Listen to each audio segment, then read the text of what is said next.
Hello everyone. I'm gonna replace the starter on my 2011 Chevy Camaro 3.6. It's a V6 automatic transmission.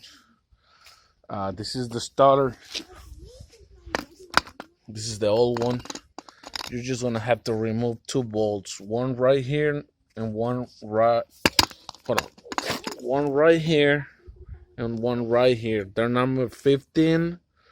This one, the nut right here, it's a number 13. And this connector for the ignition key.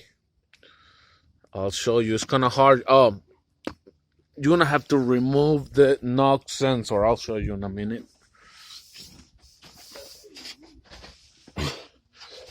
So number 13. Say it right there. There's the starter. Number 15. 15. Hold on a second.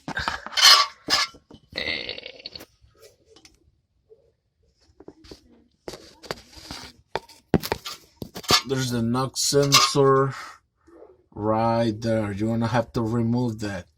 That's a number 13. If you don't remove that, you're not gonna be able to install the new starter. Okay. Other than that, it's easy. And other thing, you're gonna have to remove the heat shield. It's not too hard, but it makes it get real easy if you remove the knock sensor right there. All right. Thank you.